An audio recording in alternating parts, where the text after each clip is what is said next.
네, 오늘 우리 마태복음 25장 말씀으로 우리 하나님의 말씀을 함께 듣겠습니다. 특별히 오늘 교회 9주년 감사 예배를 맞이해서 이렇게 말씀을 전하게 돼서 참 감사합니다. 8주년까지는 그런 생각이 잘 안 들었는데 이제 9주년이라고 하니까 또 감회가 새로운 것 같아요. 좀 더 무게가 느껴지고 진짜 지나온 세월이 굉장히 풍성하고 많았구나 이런 생각도 많이 하게 되고, 또 이 9주년이라고 하니까 앞으로 더 좀 책임감이 더 있다는 생각을 하게 됩니다. 아무래도 이제 우리가 더 이상 뭐 이렇게 세워진 지 얼마 되지 않아서 미숙하다거나 좀 부족한 것들을 이제 더 이상 좀 핑계대기가 이제 어렵겠구나 그런 생각도 들면서 좀 앞으로 더 교회를 세워나가야겠다. 이 9라는 숫자가 좀 약간 특별하게 그렇게 좀 느껴지는 것 같습니다. 그래서 이제 우리 9주년 설립 감사 예배를 맞이해서 이제 어떤 말씀으로 말씀을 같이 전할까 이런 마음을 가지고 기도하다가 제 생각에 이 달란트 비유가 한번 떠올라서 오늘 이 말씀으로 같이 말씀을 나누면서 주님께서 우리에게 이 교회를 주신 의미가 무엇인지를 우리가 같이 함께 살피기를 원합니다. 오늘 우리가 읽은 말씀은 많이 아시는 또 본문이죠. 이 달란트 비유로 유명한 본문입니다. 그런데 이제 이 비유가 유명한 데에 비해서 이제 오해를 굉장히 많이 받고 있어요. 특별히 이 달란트 비유가 무엇에 대한 비유인지를 이제 사람들이 잘 모르는 모습들을 제가 종종 보게 됩니다. 오늘 본문에 보면은 14절에 이렇게 시작을 하죠. 또 이렇게 시작해요. 또. 그러니까 이제 앞에서랑 이제 이어지는데, 이 25장 1절을 한번 보시면은 이 다른 비유를 얘기하실 때 뭐라고 얘기를 하시냐면 1절에 보면 이렇게 시작을 하죠. 그때 천국은 마치 등을 들고 신랑을 맞으러 나간 열 처녀와 같다 하리라. 그러니까 이제 앞에 이제 우리 또 다른 비유인 열 처녀 비유가 있는데, 이것을 가리켜서 예수님이 뭐라고 얘기를 하시냐면 천국이 이와 같다 이렇게 말씀하시죠. 그리고 25장 14절에서 또 천국은 이게 생략이 되어 있는 거예요. 또 천국은 어떤 사람이 타국에 갈 때 그 종들을 불러 자기 소유를 맡긴과 같다 이렇게 말씀을 하시는 거죠.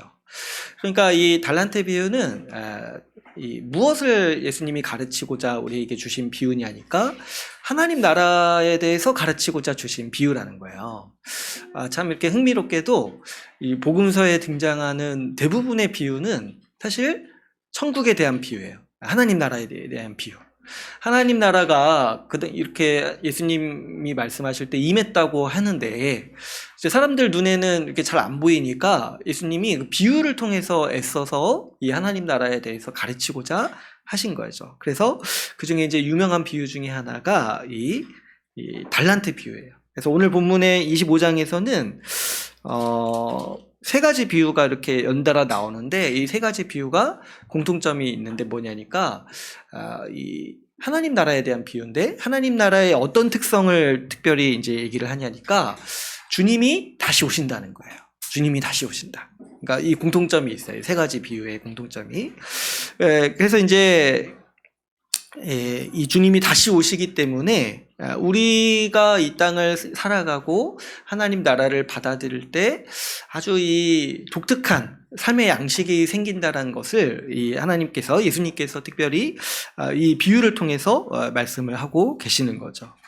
우리가 이제 다니엘서를 이제 배울 때도 그렇고, 오늘 또 우리 기도자분께서도 기도하실 때 말씀을 하셨지만은 지금 우리가 이 마지막 때를 살고 있다라고 말하는 이유가 있다고 했죠. 왜 그러냐니까 주님이 이미 오심으로써 하나님의 모든 계획이 다 성취되고 하나님 나라가 이 땅에 시작됐어요.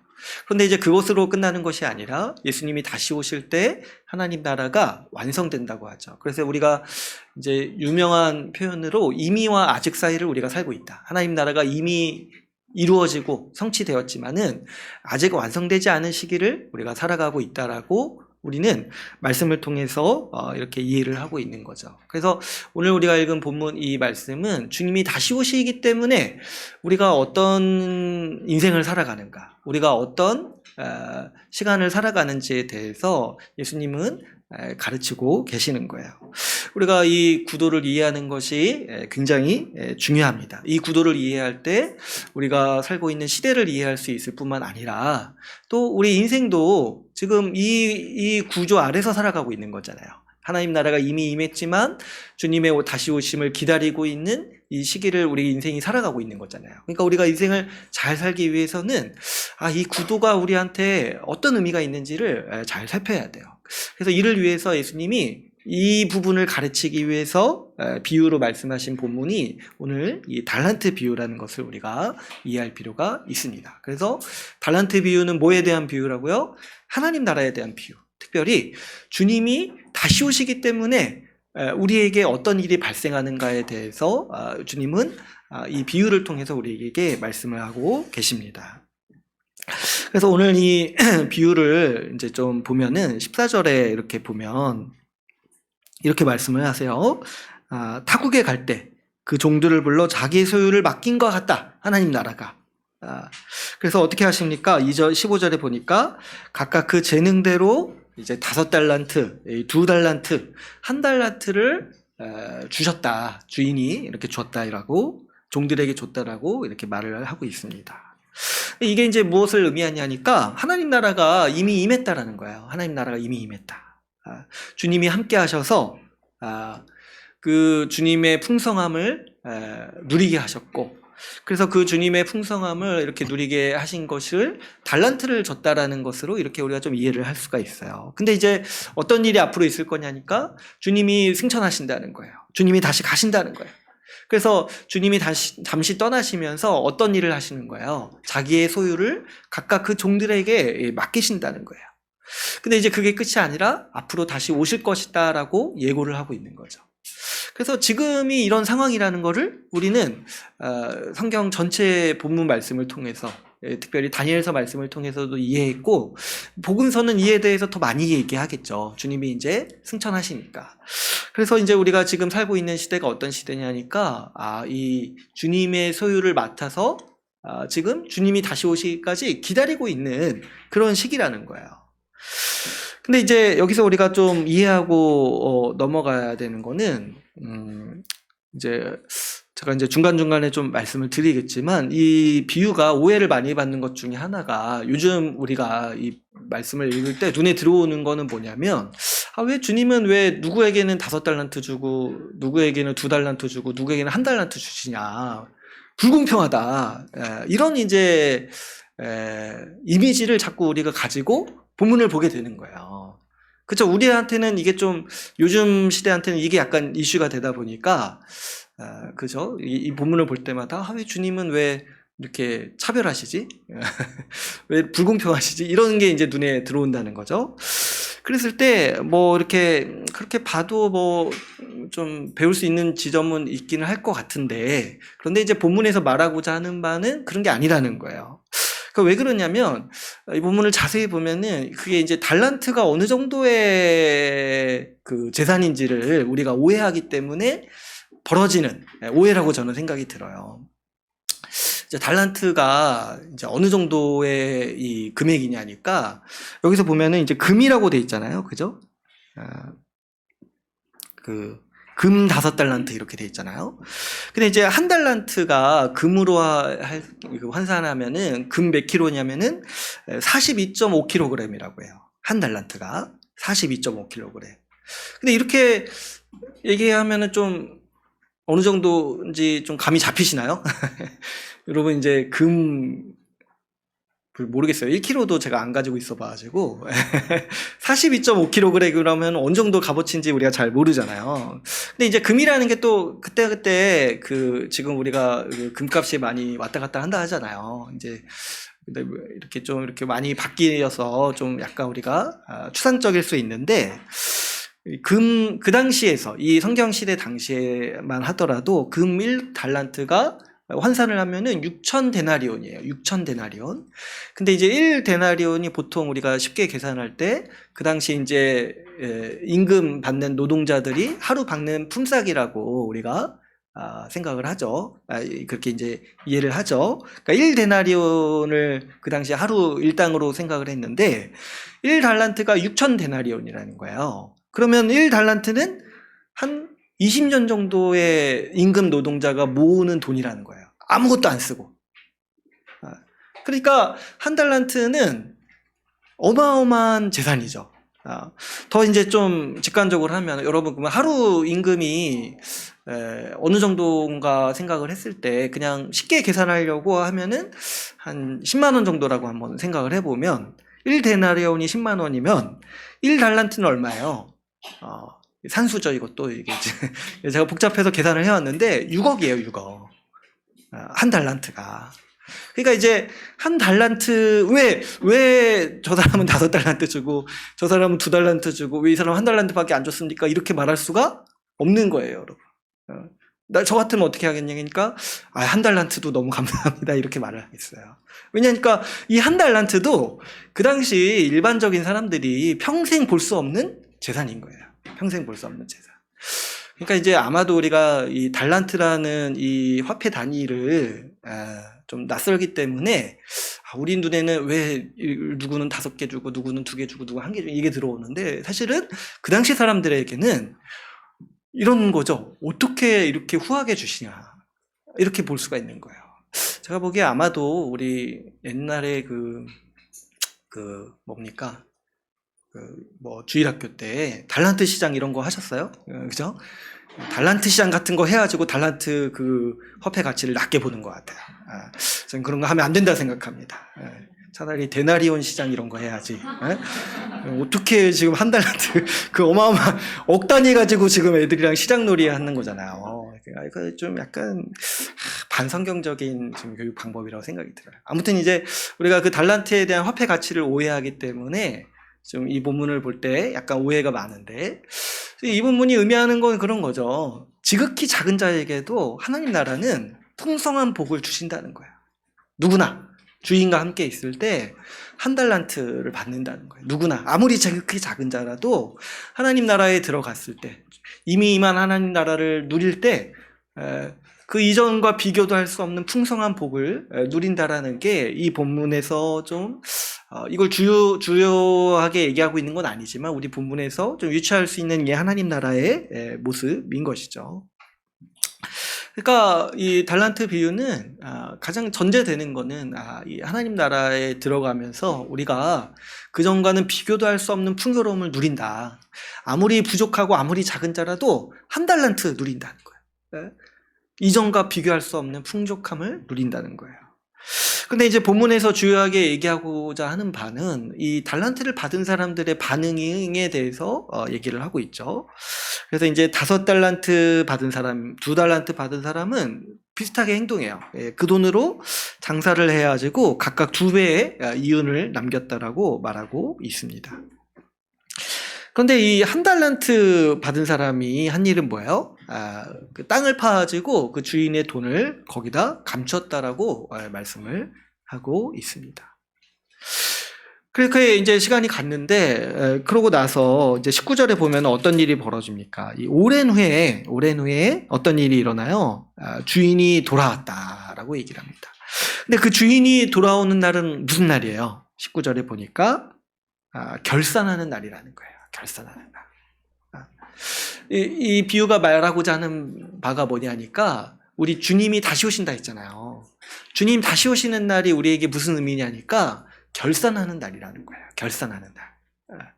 근데 이제 결산할 때 이 주인이 그 종들에게 그 한 행위에 대해서 이제 평가를 하죠.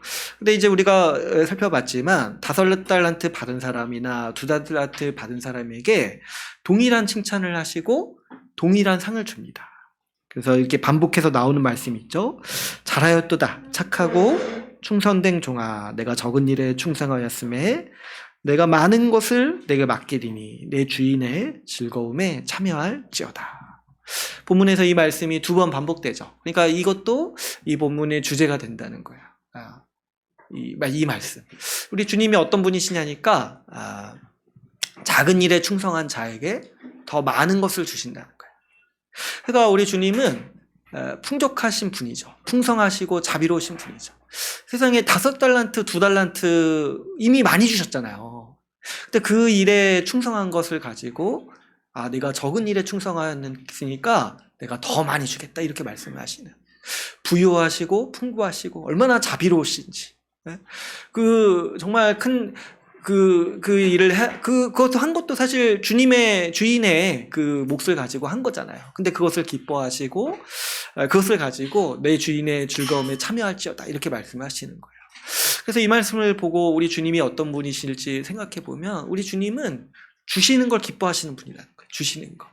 어떻게든 좀 주고 싶어 하시는 거예요. 어떻게든 주고 싶어 하셔가지고 작은 일에 이렇게 헌신하고 작은 일에 섬긴 자라 할지라도 그것을 기뻐하셔서 더 큰 것을 주시는 주인이다.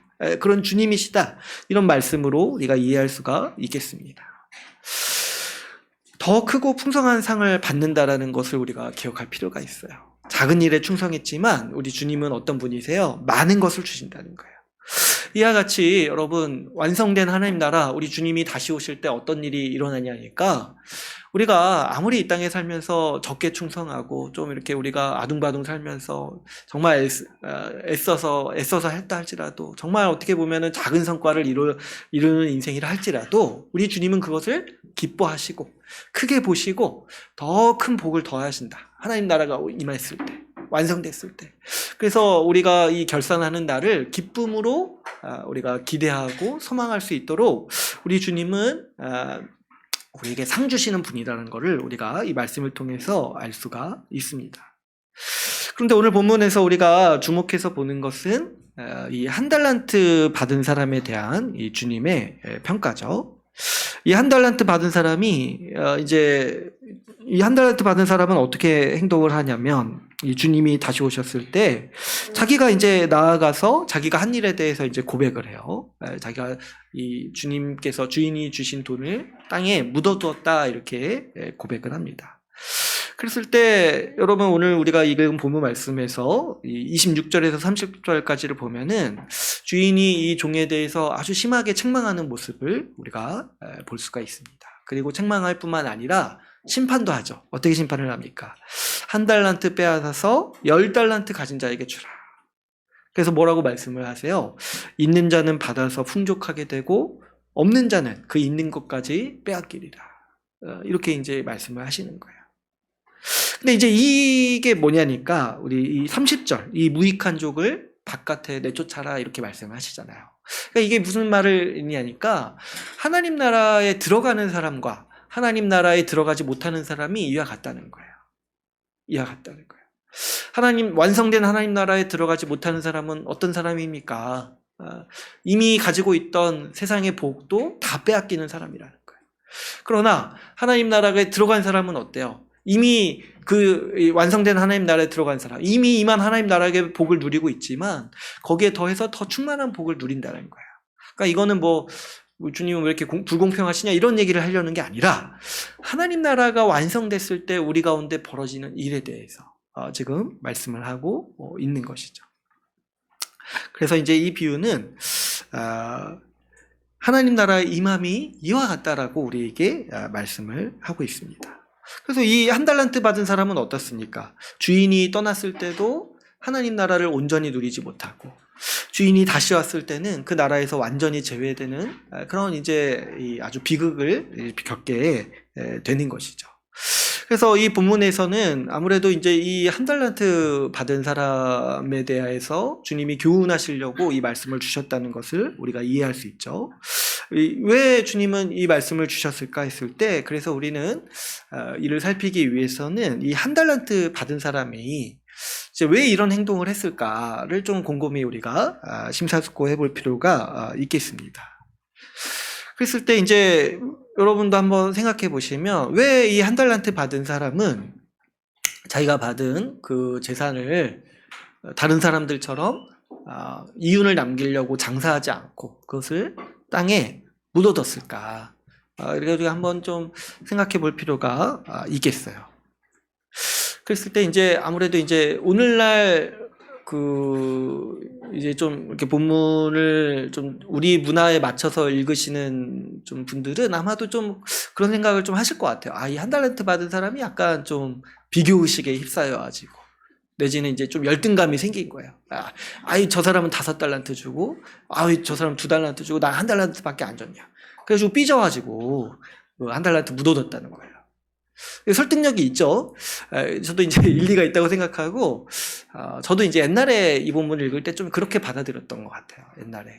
그래서, 1달란트밖에 안 준 인생, 이렇게 해가지고. 근데 그렇게 생각할 수 없다고 했죠. 1달란트밖에 안 준 인생이 아니라 1달란트 주신 게 얼마나 큰 은혜인지를 우리가 알아야 된다 했잖아요. 그러니까 그렇게 보기에는 좀 이제 본문에 대한 오해라고 했어요. 왜냐하면 아까 제가 처음에도 말씀드렸다시피 이 사람이 열등감을 느낄 이유가 하등 없어요.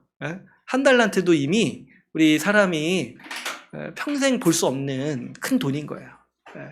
그러니까 이건 뭐 열등감 때문에 이 사람이 이렇게 행동했다고 볼 수 있는 근거가 본문에 없습니다. 근데 이제 이 사람이 직접 얘기하는 이유가 있어요. 자기가 왜 이렇게 했는지. 그게 이제 24절에 나오죠. 24절에 보면은 어떻게 얘기를 합니까? 우리 24절, 25절 한번 같이 한번 읽어볼까요? 24절, 25절 같이 한번 읽어보겠습니다. 시작.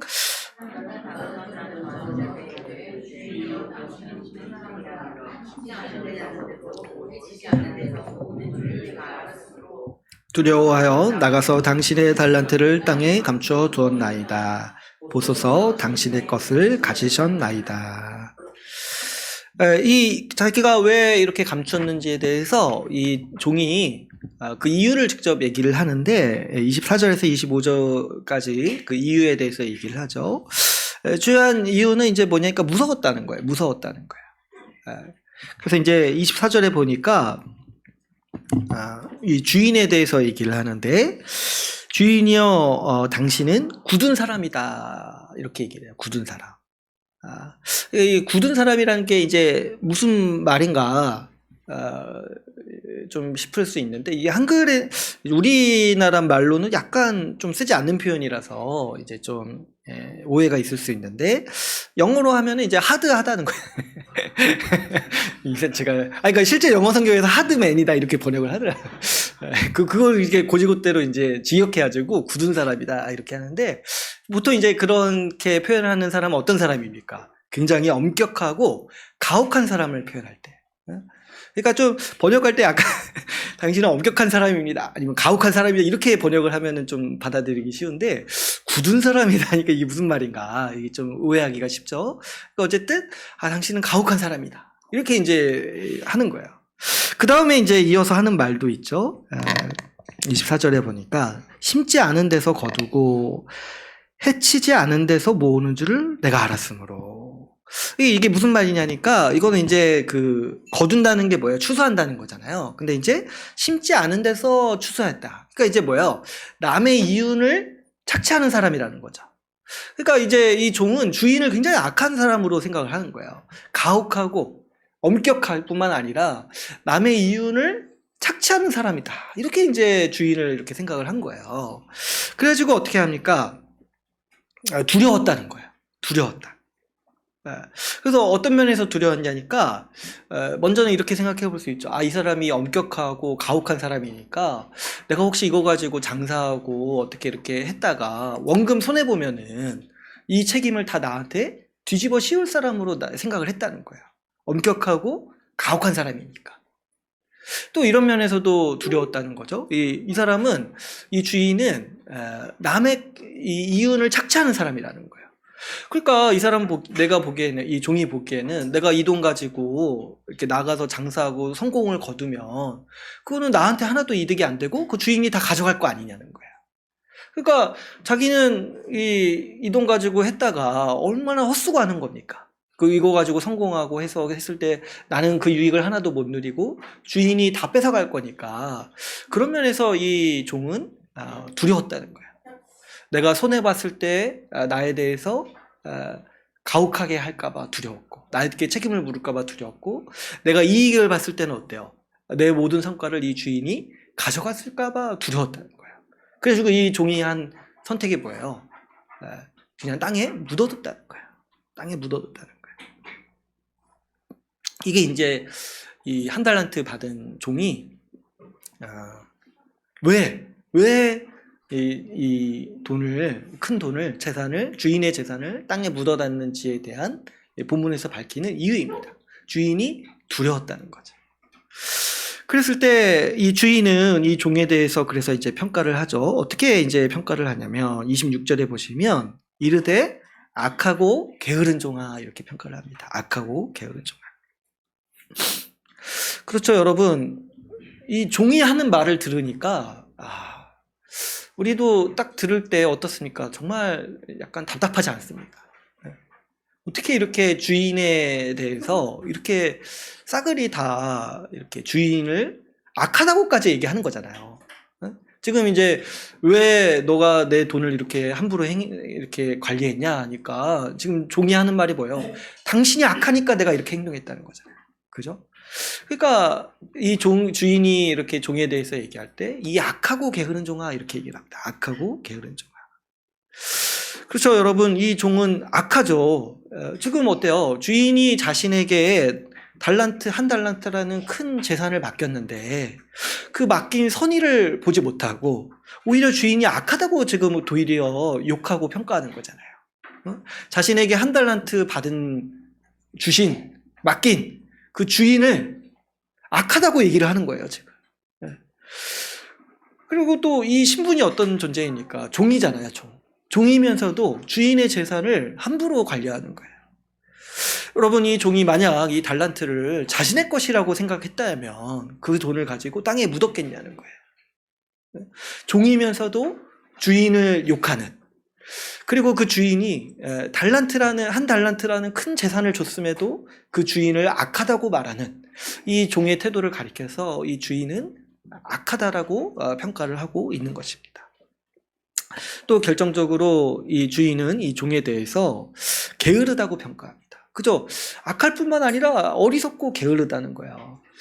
만약에 이 주인이 하는 말이 있죠. 27절에 보면 정말 내가 그런 존재라고 생각을 했다라면, 내가 정말 가혹하고 내가 그래서 이 남의 것을 착취하는 존재라고 생각했다라면, 그래서 정말 원금 손실 나는 것도 두렵고 자기 노력이 제대로 평가받지 않는 것도 두려웠다면 그래도 할 수 있는 일이 있지 않았냐. 은행에다가 맡겨가지고 이자를 받았으면 그래도 낫지 않았겠냐는 거예요. 정말 그랬다라면. 그렇죠. 은행에다 맡기면은 두 가지 문제가 해결되죠. 원금 손실 날 것도 없고, 어때요? 자기가 굳이 노력 안 해도 어쨌든 이자 나오잖아요. 그리고 여러분, 이게 푼돈에 대한 이자가 아니라 지금 6억에 대한 이자잖아요. 생각해보면 제가 이거 생각해보면 너무 아깝지 않습니까? 이거 얼마나 주인 입장에서는 화나는 일입니까? 정말 그렇게 내가 무서웠다라면 은행에다 맡기기만 했어도 되지 않았냐. 근데 그것도 안 한 거예요. 그것도 안 해요. 그래서 이제 게으르다라고 이렇게 주인이 평가를 하고 있는 것이죠.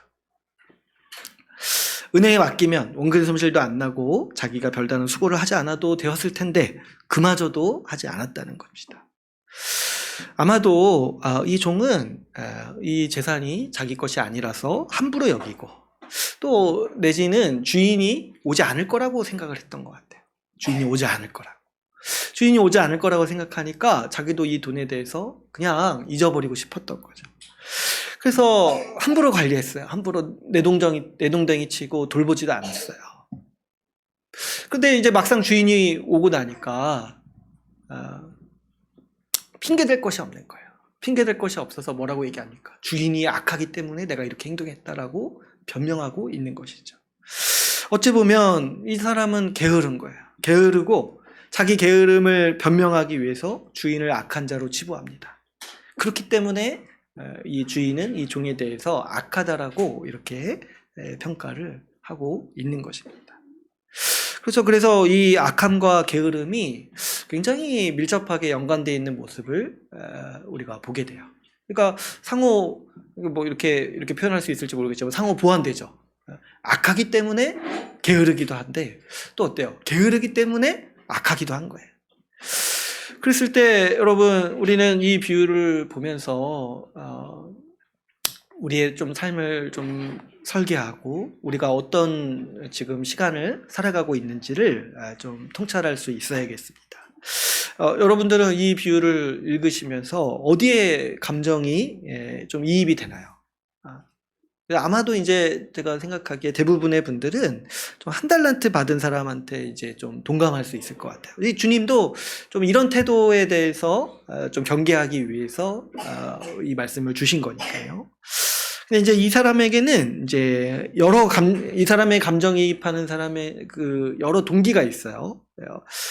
어떤 사람은 이제 아까도 제가 말씀드렸다시피 그런 열등감의 문제, 내가 다른 사람보다 좀 부족해 보이는 형편, 좀 부족한 달란트, 그래서 좀 약간 하나님에 대한 원망 이런 것들이 섞여서 좀 이 한 달란트 받은 사람의 자기를 좀 대입해서 보는 사람들도 있을 것 같습니다.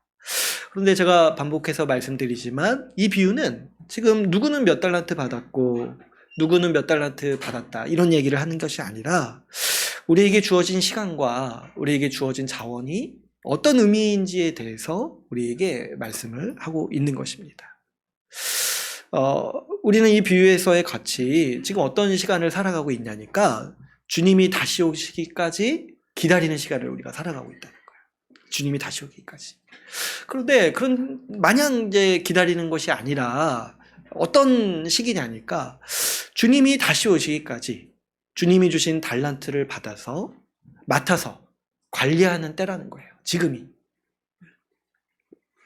그렇기 때문에 여기서 이 달란트는 실제 이 단어 자체도 그런 의미로 쓰이죠. 어떤 돈, 재산을 의미할 수도 있지만 은사, 재능을 의미할 수도 있어요. 그래서 달란트라는 말, 영어로 탤런트라는 말이잖아요. 그러니까 선물, 재능, 은사이기도 하다는 거예요. 그러니까 이 말씀은 뭡니까? 지금 우리에게 주어진 모든 것들이 다 뭐라는 거예요? 하나님께서 자신의 것을, 예수님께서 자신의 것을 우리에게 맡기셨다는 거예요. 그리고 그 맡기신 것을 관리하고 그것을 통해서 주님이 기뻐하시는 일을 하라고 우리에게 지금 주어진 시간이 우리가 살아가는 인생의 의미라는 거죠. 언제까지요?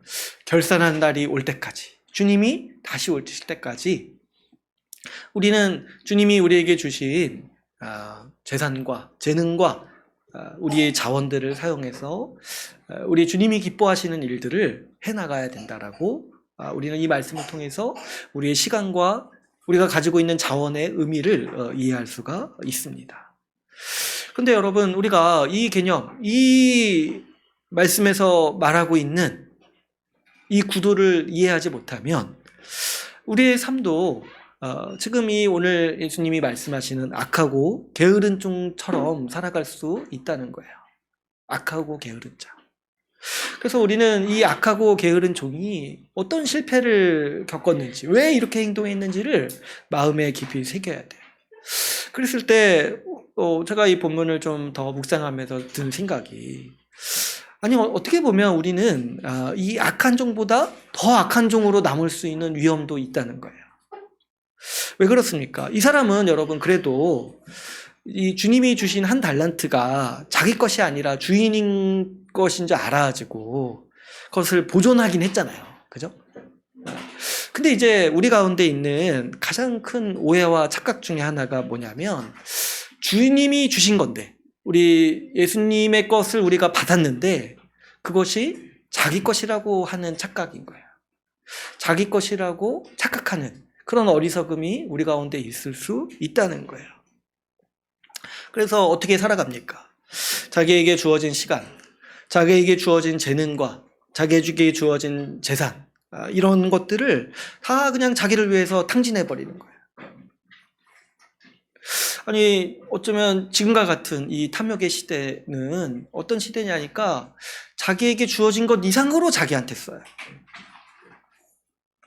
남의 것까지 빼앗았어. 그래서 이런 상태에서 우리가 결산하는 날, 주님 다시 오시는 날을 맞이하면 제가 그런 생각이 들더라고요. 이 종은 그래도 한 달란트 남겼잖아요. 원금 남겼잖아요. 근데 우리는 하나도 없습니다. 내지는 오히려 빚이 생겼습니다. 이렇게 말할 수밖에 없는 그런 상황이 되지 않을까 하는 그런 생각이 들더라고요. 주님이 한 달란트 남긴 자에게, 자신의 것을 남긴 자에게 악하고 게으른 종이라고 했는데, 그 한 달란트마저도 자기를 위해서 다 탕진해버린 사람에게 뭐라고 하실까? 이게 더 두렵겠구나, 이런 생각이 듭니다. 여러분, 우리는 이 비유를 통해서 분명히 좀 알아야 될 것은 뭐냐면, 주님께서 주셨다는 거예요. 주님께서 우리에게 주셨다는 거예요. 우리가 지금 가지고 있는 시간이라든가 재능, 은사라든가 우리가 지금 누리고 있는 재산은요, 다 주님께서 우리에게 복으로 주셨다는 거예요. 그래서 이것을 기본적으로 우리가 좀 알아야 돼요. 원래 우리의 것이 아니라 주님의 소유라는 걸 알아야 돼요. 그렇기 때문에 우리에게 어떤 의식이 있으니까 우리가 이거를 청지기적 정신이라고 하죠. 주님의 것을 우리가 맡아서 관리한다는 거예요. 주님의 것을 맡아서 관리한다.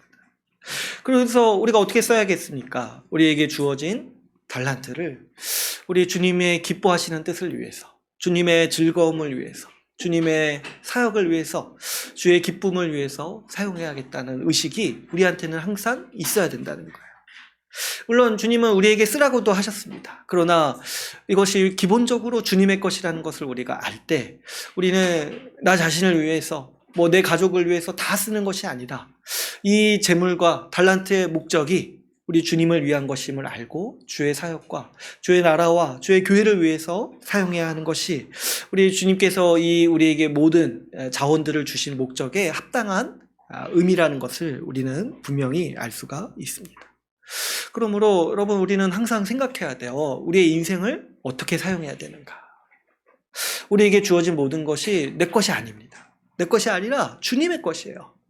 주님께서 자기의 소유를 우리에게 잠깐 맡기신 거예요. 우리의 시간도 그렇고, 우리의 재산도 그렇고, 우리의 은사, 재능도 그렇습니다. 그랬을 때 여러분, 이것을 우리가 분명히 알고 우리가 항상 생각해야 되는 것이죠. 주님의 것을 어떻게 사용해야 될지. 그런 차원에서 여러분, 우리는 우리의 인생을 계획하고 설계해야 되는 것이고, 우리 어린 아이들이 어렸을 때부터 이런 인식을 가져야 돼요. 내 인생, 내 뜻과 내 기쁨을 위해서 살려고 하는 것이 아니라 주님이 주신 시간이요, 주님이 주신 자원임을 알고 이것을 통해 어떻게 우리 주님을 기쁘시게 할 것인가를 우리는 항상 생각해야 하는 것이죠. 왜 그러냐니까 우리에게 이 말씀이 분명히 말씀하는 바가 뭡니까? 결산하는 날이 온다는 거예요. 결산하는 날이 온다. 결산하는 날은 어떤 날입니까? 우리 주님 다시 오시는 날. 또 우리 주님 다시 오시는 날을 우리 주님은 결산하는 날이라고 이렇게 표현을 하시는 거예요. 결산하는 날. 이 날은 어떤 날입니까? 우리가 지금까지 우리 주님이 주신 자원들을 어떻게 사용해야 하는지를 평가하는 날이기도 한데, 또 한편으로는 뭐예요? 우리에게 주어진 것들이 우리의 것이 아닌 것을 온전히 알게 되는 날이기도 하다는 거예요. 이 결산하는 날에 여러분, 주님은 우리에게 주신 것을 어떻게 사용했는지 물을 것입니다. 그때 우리는 주님께 아뢰게 되면서 우리 마음속에 드는 생각이 강력하게 있겠죠. 그게 뭐겠습니까? 원래 내 것이 아니었구나. 원래 내 것이 아니고 주님의 것이었구나. 라는 것을 우리는 이날 더 확실하게 알게 되는 것입니다. 여러분, 이 한 달란트 받은 종의 게으름은요, 어디서 이제 비롯되었습니까? 주인이 오지 않을 것이라는 생각에서 비롯되었어요. 주인이 오지 않을 것이다. 결산한 날이 오지 않을 것이라는 생각에서 비롯됐다는 거예요.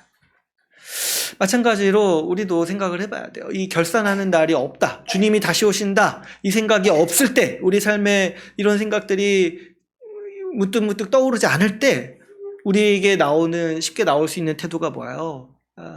결산하지 않을 사람처럼 살아간다는 거예요. 주님이 주신 삶을 아무렇게나 사용하고 자기의 유익을 위해서 100%, 120, 150% 자기 가진 것 이상으로 자기 자신에게 쏟아붓는 그런 어리석은 인생을 살아가게 될 것입니다. 그래서 주님 다시 오셔서 물으실 때, 주님, 저는 가진 게 빚밖에 없습니다, 이렇게 말할 수밖에 없는 빈곤한 인생이 될 것이라는 거예요. 그래서 여러분, 우리는 이거를 이 두 가지를 항상 생각해야 돼요. 주님이 우리에게 주셨다는 거, 내 것이 아니라는 거, 그리고 결산하는 날이 온다는 거예요. 그랬을 때 여러분 이 결산하는 날은 가만 생각해 보면 사실 주님이 오시는 날은 총체적 총 결산하는 날인데 우리 인생에는 중간중간 결산하는 날들이 다 있어요.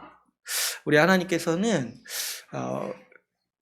인생을 그렇게 설계하신 것 같아요. 중간중간 결산하도록. 그죠? 너무 이렇게 주님 오시는 날까지만 이렇게 결산한다 하면 우리가 방만하기 쉽잖아요. 그죠? 그래서 우리 인생을 주님이 설계하실 때 주님은 중간중간 결산의 날들을 만드신 것 같아요. 주님은 우리가 가지고 있던 것을 이 내 것이라고 여겼던 것을 주님의 것이라고 가르치기 위해서 이런 좀 시간을 계획을 하신 것 같습니다. 그렇죠, 여러분. 우리가 가지고 있는 것들을 한번 생각해 보세요. 시간이라든가 뭐 재산이라든가 재능이라든가 다 그렇습니다. 우리가 살다 보면 이런 것들을 잃어버리는 때가 반드시 옵니다. 그렇죠? 시간도 그렇죠. 시간이 가만 생각해 보면 시간의 질이라는 게 있어요. 그죠? 우리 어린아이들의 시간이랑 성인의 시간이 같지가 않죠. 젊은 사람의 시간이랑 노인의 시간이 같지가 않죠. 그러니까 시간의 질이라는 걸 생각해 보면 이 시간도 우리가 온전히 사용할 수 있는 때가 있고 또 시간을 온전히 누리지 못하는 때도 분명히 있습니다. 게다가 우리가 살아가면서 이 건강 문제도 생기고 또 우리 이 몸이 노화하면서 겪게 되는 문제도 생기죠. 그러면 이전에 내가 가졌던 시간이라든가 재능들은 언젠가 보면은 사라지는 거예요. 주님이 가져가시는 거죠. 뭐 이렇게 돈도 마찬가지죠. 제가 돈에 대해서 믿는 격언 중에 하나는 뭐냐면 돈은 있다가도 없고 없다가도 있다는 거예요. 그러니까 원래부터 내 것이 아니라는 거죠. 그죠? 우리 우스갯소리로 월급날 뭐 다 가져간다고 하잖아요. 주변에서 월급날 때도 내 것이 원래 아니었구나. 은행에서 가져가고 카드사에서 가져가고 내 것이 아니라는 거예요. 그런데 문제는 사람들은 일반적인 이 신앙이 없고 불신자들은 이렇게 잃어버리는 때가 올 때, 이 결산하는 때, 건강 문제로 또 뭐 이렇게 나이 문제로 아니면 이렇게 환경 문제로 여러 가지 상황 때문에 우리의 시간과 은사와 재산들을 잃어버릴 때 우울해하고 이를 갈며 슬피 웁니다. 왜 그렇습니까? 원래 내 것인데 빼앗겼다고 생각하니까. 원래 내 시간인데, 원래 내 능력인데, 원래 내 돈인데 빼앗겼다고 생각하니까 이런 결산의 날이 올 때 우는 거예요. 오늘 본문 말씀의 마지막 말씀처럼 슬피 울면서 이를 가는 거예요. 그러나 여러분, 우리는 인생을 그렇게 보지 않습니다. 우리는 우리에게 주어진 시간, 재산, 재능, 이것들이 원래 내 것이 아니라 하나님이 나에게 주신 것이라고 생각해요. 그래서 그런 것들을 잃어버렸을 때, 주님께 다시 돌려드릴 때구나. 이렇게 생각하고 우리는 그날을 결산하는 날로 받아들이는 것이죠. 그날을 결산하는 날로 받아들이기 때문에 우리는 그날 주 앞에서 평가받을 수 있는 거예요. 그날은 여러분, 우리 인생의 마지막 날이 될 수도 있지만 우리 인생의 시기 때마다 중간중간에도 언제든지 찾아올 수 있다라는 거예요. 그렇기 때문에 우리 신자로서 우리 삶을 살아갈 때 우리는 여러분, 불신자들과 우리는요 차원이 다른 존재예요. 왜 그렇습니까? 우리는 이 구도를 알고 있기 때문에 우리에게 주어진 시간과 재산과 재능들을 주님께 앞에서 결산할 날이 있다라고 생각하면서 살기 때문에 우리는 이 결산의 날을 기쁨으로 맞이할 수가 있다는 것입니다. 그렇기 때문에 여러분, 우리는 이 두 가지를 항상 생각해야 되는 거예요. 내 모든 소유는 다 주님의 것이다. 주님이 맡기셨다. 결산할 날이 오기 때문에 우리는 주님의 뜻에 맞게 주님의 기쁨을 위해서 우리의 시간과 재능과 우리의 자원들을 사용해야 하는 것이 마땅합니다. 특별히 여러분, 우리는 다른 어떤 것보다도 우리 주님을 바로 알 필요가 있어요. 이 오늘 본문에 나오는 이 종의 게으름과 악함은요, 다 뭐에 대해서 비롯되었냐니까? 이 주인에 대한 오해에서 비롯되었어요. 주인에 대한 오해. 이 종이 하는 말이 뭐예요? 이 주인이 엄격하고 가혹하고 남의 것을 착취하는 사람이라고 생각했다는 거 아닙니까? 근데 우리 주인이, 이 주님이 행하시는 일이 뭐예요? 이 주님은 어떻게 행동하십니까?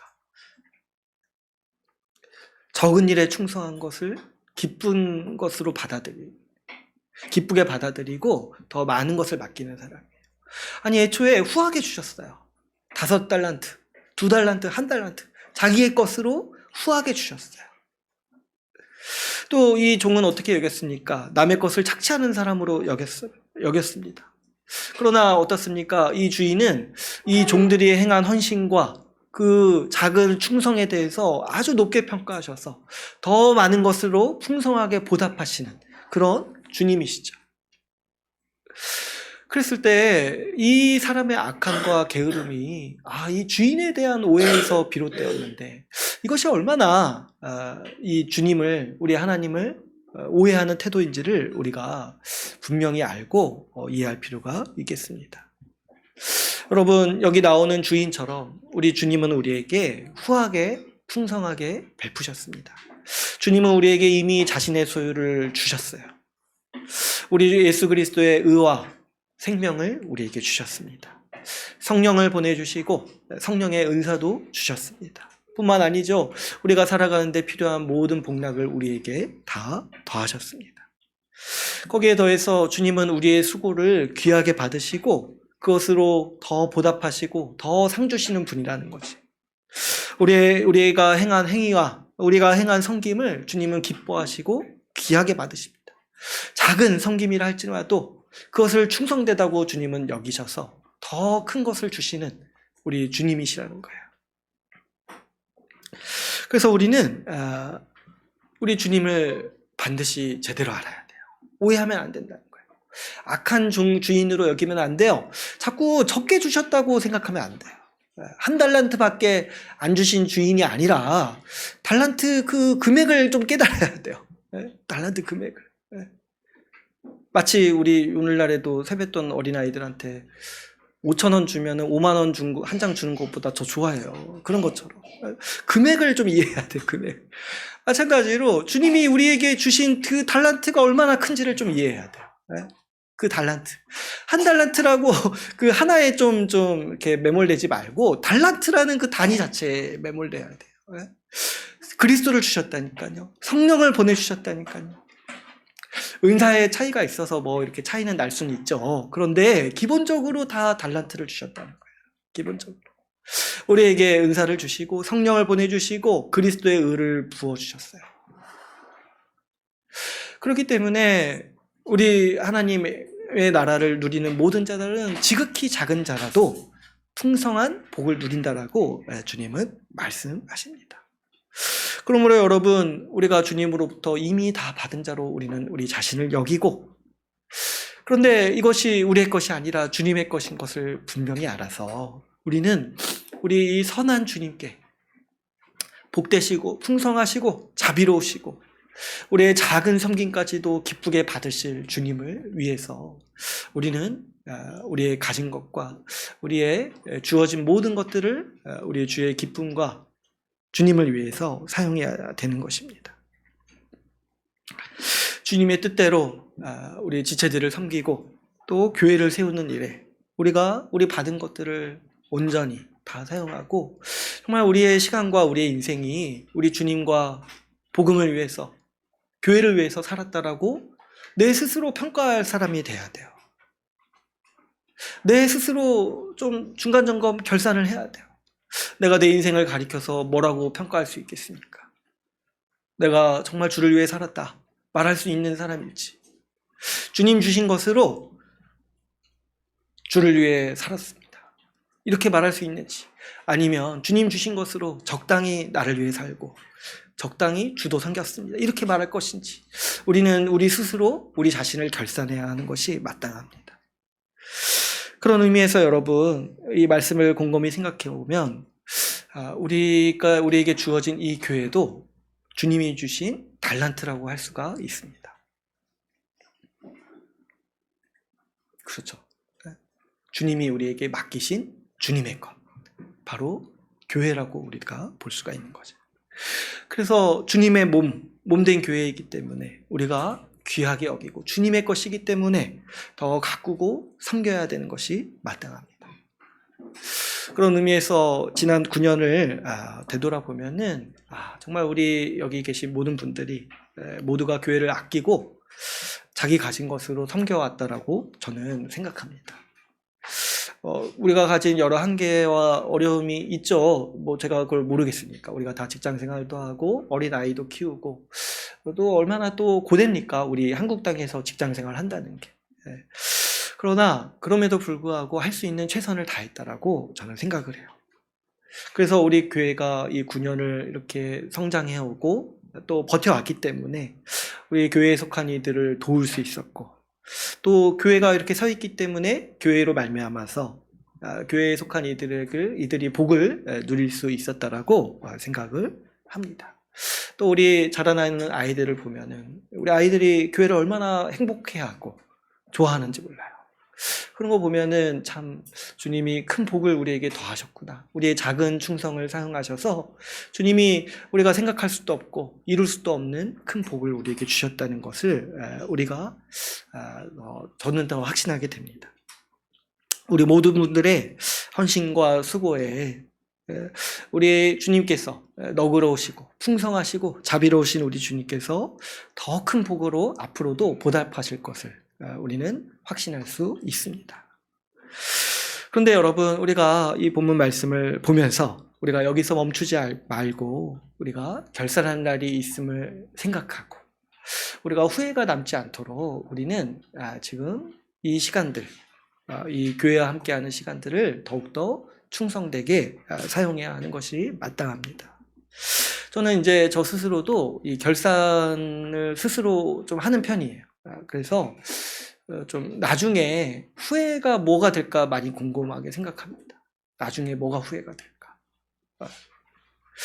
그랬을 때 우리 인생 중간중간에도 제가 말씀드렸다시피 결산할 날이 있다고 했잖아요. 건강 문제라든가 또 이제 어떤 상황과 환경 때문에 어떤 뭐 사역을 계속 못한다든지 그런 시기들도 언제든지 옵니다.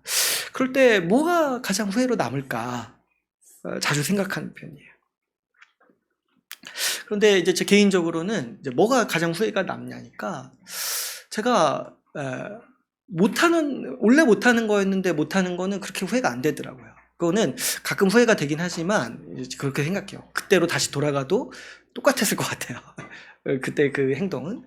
근데 이제 제가 진짜 후회로 남는 게 뭐였냐면 할 수 있었는데 그때 잠시 잠깐의 주의와 부주의와 그때 잠시 잠깐의 게으름 때문에 안 했던 일들이 후회가 남아요.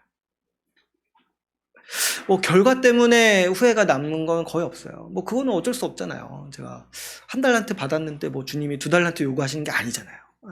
그건 어쩔 수 없어요. 결과는 어쩔 수 없는데 그래도 후회가 남는 게 뭐냐면 이제 할 수 있었는데 안 한 게 후회가 남는 거예요. 안 한 거. 그렇죠, 여러분. 여러분도 한번 생각해 보세요. 이 결산할 때 뭐가 주님 앞에서 가장 숭고할 것인가? 뭐가 가장 후회로 남을 것인가? 제가 들은 얘기 중에 제가 아직까지도 마음에 이렇게 품는 얘기 중에 하나가 제 존경하는 동료 목사님, 어머님께서 임종하실 때 하셨던 말씀들이 제가 건너서 들었는데 그게 이제 기억에 많이 남더라고요. 이제 암 선고를 받으시고 이제 죽을 날이 다가오신다는 거를 아셨어요. 어머님께서 아셨는데 근데 계속 이제 기도하시고 또 의식이 있으실 때 기도하시고 하시면서 그 자녀분들에게 하셨던 게 이제 후회가 된다는 거예요. 뭐가 후회가 된다니까 복음을 안 전했던 게 후회가 됐다는 거예요. 그래가지고 그 어머니께서 하신 일이 뭐였냐면 이제 의식이 있으실 때 의료진들이 오시면 그때 복음을 전했다는 거예요. 후회가 됐어요. 근데 의식이 이제 암 말기 환자가 그렇게 막 이렇게 있지가 않잖아요. 그래서 이제 마지막에는 그것도 이제 힘에 겨우시니까 마지막에 이제 행하신 게 뭐였냐면 내 시신을 기증해달라고 이렇게 자녀들한테 간절히 부탁을 하셨다는 거예요. 이것만이라도 주를 위해서 하고 싶다. 이렇게 하셨다는 거예요. 그 얘기를 제가 듣는데 이게 신자의 마음이구나. 그 생각이 들더라고요. 결산할 날이 올 때 어떻게 해서라도 주를 위해 더 하려고 하고, 어떻게 해서라도 내가 그렇게 살지 못했던 것들을 반성하고 돌이키고 뉘우치려고 하는 거. 근데 그분은 누가 봐도 정말 거룩하고 성실하게 사셨어요. 그럼에도 이 결산할 날이 다가오니까 후회가 되신다는 거예요. 그랬을 때 여러분, 우리도 이 부분을 항상 생각해야 됩니다. 우리는 마지막 때를 살고 있어요. 그렇기 때문에 우리에게도 이 결산의 날이 다가오고 있습니다.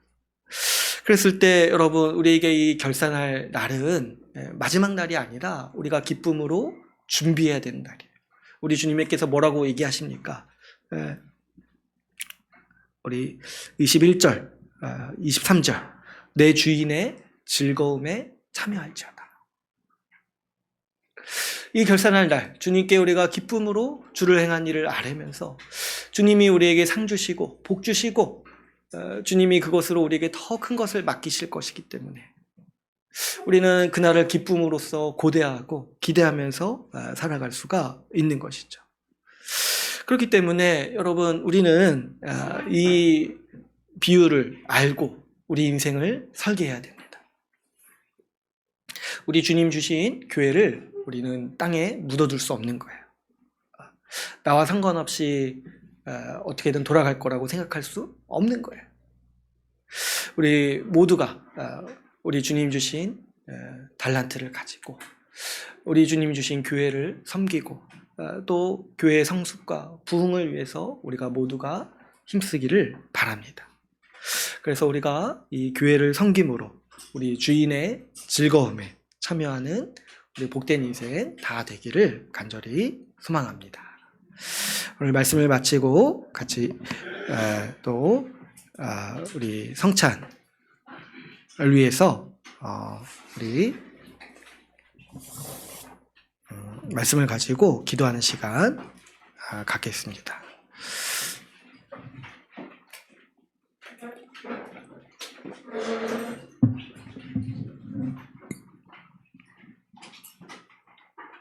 우리 시간 기도하실 때 들은 말씀 붙잡고 같이 기도하기를 원합니다.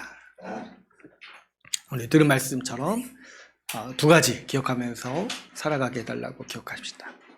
다 주님이 주신 것이다. 그리고 결산할 날이 다가오고 있다. 이 두 가지를 우리가 기억하고 우리 다른 어떤 것보다 나의 즐거움, 나의 기쁨, 내 만족보다 우리 주님이 주시는 즐거움에 참여하는 그 목표를 향해서 우리가 같이 함께 달려가는 우리 그런 인생 되게 해달라고 기도합시다. 특별히 교회를 위해서 우리 기도합시다. 우리 교회가 우리 주님 주신 귀한 달란트인데 이 주님 주신 교회를 더 힘쓰고 더 가꿔서 지금까지 이렇게 주신 것도 큰 은혜지만은 주님이 더 복되고 성숙하고 강한 교회로 세워주셔서 이 교회를 통하여 우리가 하나님 나라의 복을 더 충만히 누리는 그런 교회가 되게 해달라고 우리 이 시간 다 같이 주님의 이름 부르면서 같이 함께 기도하겠습니다. 주님, 하나님 아버지 감사합니다. 주님 주신 시간과 아버지 이 의미를 알게 하여 주시기 감사합니다. 아버지 주님 주신 것을 살아가게 하시기 감사합니다. 하나님 아버지 결산할 날을 생각하게 하여 주심을 감사합니다. 아버지 부족하고 또 게으른 종이지만은 주님 일깨우시고 또 말씀으로 주님 힘주셔서 하나님 주의 즐거움에 참여하는 자 되게 하여 주시옵소서. 다른 만족과 유익을 위해서 사는 것이 아니라 우리 주님 주신 즐거움에 참여하는 인생 되게 하여 주시옵소서. 다른 것에 시선 돌리지 않도록 하여 주시고 하나님 아버지 주님 주신 기쁨과 주님 주신 즐거움에 참여하는 복된 인생 되게 하여 주시옵소서. 아버지 주께서 세우신 결산할 날을 향해서 달려갈 때 하나님 아버지 충만하게 하시고 채워 주시옵소서. 하나님 아버지 복되게 하여 주시옵소서. 아버지 기쁨으로 더하여 주시고 함께하여 주시옵소서. 하나님 아버지 주님 인도하여 주시옵소서. 아버지 붙들어 주시고 아버지 함께하여 주시옵소서. 주님 인도하여 주시옵소서.